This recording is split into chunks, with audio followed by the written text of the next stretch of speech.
माझ्या विश्वबंधू भगिनीनो, छत्रपती शिवाजी महाराजांची जयंती उत्सव फार मोठ्या प्रमाणात महाराष्ट्रात, भारतात आणि जगात साजरा केला जातो. एक युग पुरुष म्हणून शिवाजी महाराजांची ओळख जगाला आहे. शिवाजी महाराजांची ही ओळख युग पुरुष म्हणून जगाला जी आहे, त्याच्या पाठीमागं त्यांचा कर्तृत्वाचा, त्यांच्या दातृत्वाचा, त्यांच्या पराक्रमाचा, त्यांच्या शौर्याचा, त्यांच्या गनिमी काव्याचा, त्यांच्या लढवय्या वृत्तीचा, कैवल्याचा पुतळा असणारा राजकीय संताचा असाही परिचय शिवाजी महाराजांचा आपल्याला व्हावा. त्या दृष्टीनं शिवाजी आपण वाचला पाहिजे आतमध्ये. आणि जन्मापासून शिवाजी महाराजांनी या सगळ्या उपाध्या त्यांना लावल्या. त्याचा पराक्रम इतका मोठा होता, म्हणजे ही एक व्यक्ती नसून ते एक ईश्वराचं शिवस्वरूप, शंकराचा अवतार होता.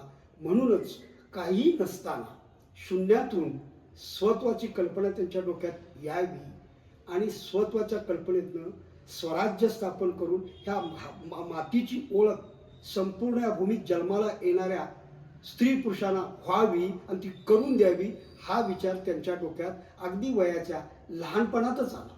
सुमारे 350 वर्षाचा जो इतिहास आहे, या 350 वर्षाच्या इतिहासामध्ये अगदी 5 वर्षाच्या मुलापासून 80 वर्षाच्या म्हातारापर्यंत प्रत्येकाच्या तोंडात छत्रपती शिवाजीचं नाव राहिलेलं आहे. म्हणजे ही एक शक्ती आहे ईश्वराची, म्हणूनच ते युगायुगात अगदी टिकून राहिलेलं आहे. त्याचं कारणच संपूर्ण ध्येय त्यांनी अगदी 52 वर्षाच्या आयुष्यामध्ये 1627 1680ला त्यांचा अंत झाला. एवढ्या मधल्या पिरियडमध्ये छोट्याशा अनेक छोट्या मोठ्या नव्हे तर फार तो काळ इतका वाईट होता की पातशाहींचं सगळं राज्य होतं आणि गुलाम म्हणून बरेच लोक त्या पातशाहींच्याकडे राज्य करत होते, निजामशाह, कुतुबशाह, आदिलशहांच्याकडं. आणि शिवाजी महाराजांचेही पूर्वज त्याच पद्धतीनं आदिलशहाकडे शहाजीराजे वतनाच्या लोभानं चाकरी करतात असं त्यांना वाटलं, म्हणून पुणे, सुपे, चाकण, इंदापूर भागावर त्यांनी वतन घेतलं आणि बेंगलोरला नोकरी केली कुतुबशाहची, आदिलशहाची. हे शिवाजी महाराजांच्या बुद्धीला पटलं नाही. आईच्या जवळ बसून पुण्यामध्ये त्यांनी हा विचार शांतपणे केला आणि पुढंच जवळ किल्ला आहे आणि तो रायरेश्वराचं मंदिर आहे त्या किल्ल्यावर. त्या किल्ल्यामध्ये ती सगळी बारकी छोटी मोठी पोळं 5-10 वर्षाच्या पासून 14 वर्षापर्यंतची सगळी मुलं, शंकराचं मंदिर आहे, हिथं आपण प्रतिज्ञा घ्यायची, ती स्वत्वाच्या स्वराज्य स्थापन करण्याची घ्यायची. आणि म्हणून त्यांनी ती प्रतिज्ञा घेतली. त्या सर्व मुलांच्या समवेत वतनाच्या लोभाने आम्ही परक्यांची चाकरी करणार नाही, यापुढे आम्ही आमचं स्वतःचं स्वराज्य स्थापन करणार, बोला हर हर महादेव. आणि करंगळीला थोडंसं तलवारीनं कट करून रक्ताचे थेंब पिंडीवर सांडले आणि ही सगळी शक्ती परमेश्वरा तू मला दे, आम्ही घेतलेला निश्चय पूर्ण होऊ दे, असं 14व्या वर्षी त्यांच्या डोक्यात यावं आणि ती प्रतिज्ञा त्यांनी घ्यावी आणि ती पूर्ण करावी. आणि 1680ला 1674ला त्यांचा राज्याभिषेक एक मराठ्यांचा राजा म्हणून व्हावा. आणि एक राजा नुसता नाही तर एक युगपुरुष राजा अशी त्यांची ओळख जगाला झाली. याचं कारण काय? शिवाजी महाराजांनी जन्मानंतर घेतलेली प्रतिज्ञा पूर्ण करत घेत असताना वतनाच्या लोभानं गेलेल्या सगळ्या परकीय भागात असणाऱ्या पुणे, सुपन, चाकण, इंदापुरातले सगळे किल्ले आपल्या ताब्यात घेतले. किल्ले त्यांच्या ताब्यात होते राजांच्या, त्या पाचशाही राजांच्या ताब्यात असणारे सगळे किल्ले मिळवले. ते मिळवत असताना लढाया कराव्या लागल्या. त्या लढाया करत असताना त्यांनी गनिमी कावा वापरला, तह वापरले. कधी नमायचं, कधी कुठं हे करायचं, कधी कुठं पराक्रमानं समोर जायचं, यासाठी अनेक मावळे संपूर्ण त्यांच्या पाठीशी उभा राहिले.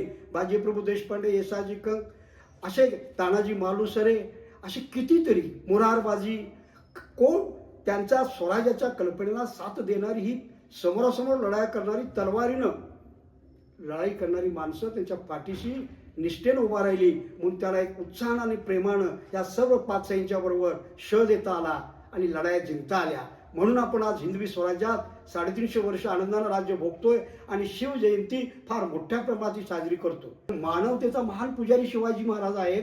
शिवाजी महाराजांनी आपल्या प्रजेमध्ये मातेला, एक आईला आत्मा आणि ईश्वर या कल्पनेत बघितलं आणि स्त्रीची पूजा झाली पाहिजे म्हणून स्त्रीची अवहेलना त्यांनी कधीही सहन करून घेतली नाही. स्त्रीच्या चारित्र्याच्या संदर्भामध्ये शिवाजी फार मोठे दक्ष राजा होता आणि म्हणून रांजाच्या पाटलाला न्याय निवाडा करत असताना फार मोठी शिक्षा देऊन अद्दल घडवली आणि स्त्रीची अवहेलना कशी केली तर त्याची शिक्षा अशी भोगावी लागते हे जनतेला दाखवून दिलं. त्यामुळे स्त्रीचा मान आणि सन्मान या जगात झाला, या राज्यात झाला.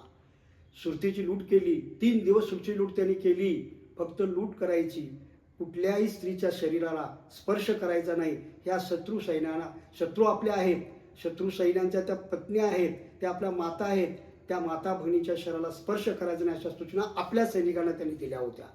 ही सुरतेच्या लुटीतली कल्पना आहे. त्यांना स्वतः औरंगजेबानं दिल्लीला बोलवलं भेटीसाठी. त्यावेळी शिवाजी महाराज संभाजीला बरोबर येऊन गेले. त्यावेळी औरंगजेब आनंदी झाले आणि आता हे दोन्ही बापल्यात आपल्या सापडले आहेत असं समजलं. पण त्यांना मारण्यासाठी त्यांनी केलेल्या कृत्यामध्ये, त्यांना ठेवलेल्या बंदिस्त तुरुंगातल्या कैदेत ते असतानाच आतमध्ये 300च्या जवळपास कृत्या औरंगजेबानं लढवल्या होत्या. त्यांना कशा पद्धतीनं मारायचं यासाठी त्यांचा प्रयत्न चालला होता. आणि याच कल्पनेत शिवाजीला दृष्टांत झाला आणि आपण इथनं निघणं आवश्यक वाटलं आणि पेटाऱ्यातून ते पसार झाले आणि आपल्या मुलाचा आपला जीव त्यांनी वाचवला. ही जी गरिमी काव्याची दूरदृष्टी त्यांच्याकडे होती, कुठं लढाई करायची आणि कुठं नमतायचं हे उदाहरण आपल्याला सांगता येईल. म्हणूनच त्यातनं ते वाचले बाप आणि पुढं आपल्याला स्वराज्य स्थापन करण्यात शिवाजी महाराजांची मदत झाली. त्याचबरोबर अनेक किल्ले, प्रत्येक किल्ले आणि किल्ल्याच्या समोरचा परिसर आपल्या नजरेत राहावा यासाठी ती तटबंदी आणि तिथं संरक्षक नेमणं हे काम त्यांनी केलं. याचबरोबर त्यांनी परकीय लोकसुद्धा, डच, फ्रेंच, पोर्तुगीज, इंग्रज हे व्यापारासाठी भारतात येत होते. इंग्रजांचं राज्य किंवा या सगळ्या गोष्टी त्यातनं आलेला हा इतिहास पुढे तुम्ही पाहिलेला आहे. तर त्यांच्यापासून या स्वराज्याचं संरक्षण व्हायला पाहिजे. त्यांचा मार्ग कुठला आहे तर तो समुद्रमार्ग येतात. जवळपास समुद्रमार्ग येणारे सगळे रस्ते अडवले पाहिजेत म्हणून त्यांनी समुद्रात सुद्धा किल्ले बांधले. तर असे किल्ले समुद्रात बांधून परकीय शत्रूचंही संरक्षण त्यांनी केलं आणि परकीय शत्रूपासून स्वराज्य वाचवलं. अशी शिवाजीची ही दूरदृष्टी, याला काय म्हणता येईल, ही दूरदृष्टी आपल्याकडे असली पाहिजे. बरोबर शत्रूला समोर आल्यावर कसा काबीज काढायचा याच्यासाठी त्यांनी प्रतापगडच्या पायथ्याशी अफजलखानाचा वध करून आपण किती पराक्रमी शौर्य आहोत हे दाखवून दिलं. त्यासाठी तिथे युक्ती पण त्यांनी उपयोगात आणली, वाघ नक्याची युक्ती. त्या डोक्यात सुद्धा त्या शत्रूच्या येऊ दिली नाही. ही गुप्तता संरक्षणाच्या बाबतीतली पाळणं किती महत्वाचं असतं शिवाजी महाराजांच्याकडूनच आपण शिकायला पाहिजे. शिवाजी महाराजांचं हे सगळा इतिहास वाचल्यानंतर, त्यांच्या या सगळ्या गोष्टी पाहिल्यानंतर एक शिवाजी महाराज, एक दैवत आमच्या सर्व जागतिक जनतेचं, चांगल्या जनतेचं, जात धर्माच्या पलीकडे जाऊन मानवतेचे एक महान राजकीय राजा म्हणून त्यांची ओळख जगाला आहे.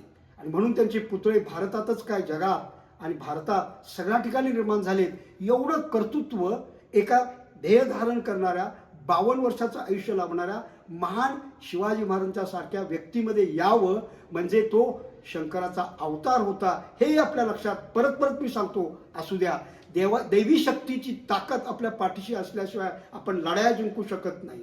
राजकारण जनतेसाठी असतं म्हणून जाणता राजा ही उपाधी शिवाजी महाराजांना मिळाली. बाबासाहेब पुरंदरे साहेबांनी तरी शिवाजी महाराजांच्या चरित्रावर व्याख्यानातून सगळं आपलं आयुष्य खर्ची घातलं.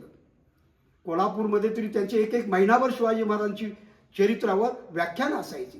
बाळासाहेब ठाकरेंनी शिवसेना स्थापन करून मुंबई आणि आपल्या परिसरामध्ये एक वेगळं शिवसेनेचं स्थान निर्माण करून ठेवलं. आजही 5 वर्षाच्या मुलापासून महाराष्ट्रातल्याच काय भारतातल्या शिवाजी महाराज की जय, जय भवानी, जय शिवाजी हा नारा जो ऐकायला मिळतो हे त्यांचं ते कर्तृत्व 350 वर्ष टिकून राहणं म्हणजे तो एक महान कर्तबगार शौर्याचा महान पुतळा होता. म्हणून शिवाजींच्या या परिचय आपल्याला थोडासा ऐतिहासिक झालेला आहे. आपल्याला हे सगळं माहिती आहे. पण माझ्यासारख्या वयस्क माणसाला पुढं शिवजयंतीचे संपूर्ण गाजावाजा आता 2-3 दिवस सुरू आहे. पोवाडे सुरू आहेत, काही मिरवणुका सुरू आहेत, दानपट्टे सुरू आहेत. शिवाजी महाराजांनी शक्ती कमवायला सांगितलेले आहे. समोरासमोर लढाई करायची असल्यामुळे ताकद अंगात असणं महत्त्वाचं आहे. यासाठी तालमीचे आखाडे आणि तालमीच्या आखाड्यातून दानपट्टा, तलवारबाजी या सगळ्या गोष्टी मुली आणि मुलांना शिकवण्याच्या दृष्टीनं फार मोठं योगदान आमच्या कोल्हापुरातून होतंय. आणि कोल्हापुरातली ही सगळी मुलं मुली त्या दृष्टीनं पुढं तयार होत गेलेले आहेत. आणि त्यामुळे तो एक आदर्श ठरलेला आहे शिवाजी महाराजांच्या कर्तृत्वाचा, जगाला ओळख पटवणारा आणि काळाला स्थळाला पूरक शिवाजीच्या विचारानं जाण्याचा. आजपर्यंत शिवाजींचं हे कर्तृत्व मी आपल्याला सांगितलं. याचा अर्थ असा आहे की काळास्थळाला पूरक राहण्यासाठी शिवाजी महाराज जन्माला आले. छत्रपती शिवाजी ही उपाधी त्यांना मिळाली, राजपद मिळालं, राजाभिषेक झाला, गागाभट्टांनी अनेक नद्यांचं पाणी आणलं आणि रायगडावर फार मोठा सोहळा साजरा करून एक मराठ्याला राजा मिळाला म्हणून मोठा गौरवही त्यांचा झाला. आणि तोही समारंभ शिवराज्याभिषेकाच्या रायगडावर मुलं जातात आणि गड किल्ले त्यांचे पाहण्याची प्रेक्षणीय स्थळ म्हणूनही लोक जातात. प्रत्येक गडाच्या ठिकाणी गेल्यानंतर शिवाजी महाराजांचं एक वेगळं स्थान आपल्यापुढे उभं राहतं. ही शिवाजी महाराजांची छत्रपती ही उपाधी राजाची आणि छत्रपती शिवाजी महाराजांची ओळख आपल्याला करून देण्याचा थोडासा माझा प्रयत्न आहे. आणखी काय सांगावं, शिवाजी महाराजांचा इतिहास प्रचंड आहे, एक रात्र पुरणार नाही एवढं शिवाजी महाराजांच्याबद्दल चरित्र वाचलेले आहेत, सांगण्यासारखं खूप आहे. पण वेळेअभावी आणि आज काळास्थळाला पूरक माणसांना हे सगळं सांगत असताना वेळ अपुरा पडतो. मग थोडक्यात त्यांच्यात काही गोष्टी आणि त्या गोष्टीतून काय शिकायचं हे त्यांचे गुणवर्णन आणि त्यांच्या त्या पराक्रमाची आज ओळख असणं आम्हाला गरजेचं आहे. कारण आज या मातीची ओळख त्याने आम्हाला करून दिली. या मातीचं संरक्षण, या भूमीचं संरक्षण, या देशाचं संरक्षण, या राज्याचं संरक्षण हे आम्ही तरुण मुलामुलींनी करायला पाहिजे. आणि तेच धडे आपण तरुण मुलामुलींना त्यांचा मागचा इतिहास छत्रपती शिवाजी महाराजांचा दाखवून सांगितलं पाहिजे. इतिहासाचा अर्थच असा आहे, इथं असं हे घडलं म्हणून नीतिबोध इतिहास सांगतो, म्हणून मागच्याला ठेच पुढचा शहाणा. आणि ते पुढचं शहाणपण छत्रपती शिवाजी महाराजांच्या जयंतीच्या उत्साहानं आपल्याला होतंय. त्यामुळं युगायुगामध्ये शिवाजी महाराजांची ओळख जनतेला होते. त्यामुळं त्यातून खूप काही शिकायला मिळतं. म्हणून आपली प्रगती आपल्या देशाची, आपल्या राज्याची, जगाची होत चाललेली आहे. त्याला या अशा महान पुरुषांची ओळख जगाला होणं गरजेचं आहे. हे एक महान पुरुष कुठल्या एका जाती धर्माचे असू शकत नाहीत, ते संपूर्ण जगातल्या मानव जातीचे असतात. आणि म्हणूनच त्यांच्याकडे मानवतेचे विचार येतात आणि मानवतेच्या विचारानंच त्या आपले सगळ्या पराक्रमानं एक राजकीय व्यक्तिमत्व जनता पुढं ठेवून, भूमी पुढं ठेवून राजकारण करणारं म्हणून जाणता राजा छत्रपती शिवाजी महाराजांना शिवजयंतीच्या निमित्तानं मी अभिवादन करतो. आणि आपलं काय मी हे सांगत असताना मी पूर्वी वाचलेलं मला आता आठवलं ते सांगण्याचा मी प्रयत्न केला. यात काही चुका झाल्या असतील तर आपली माफी मागून मी रजा घेतो. जय भवानी, जय शिवाजी.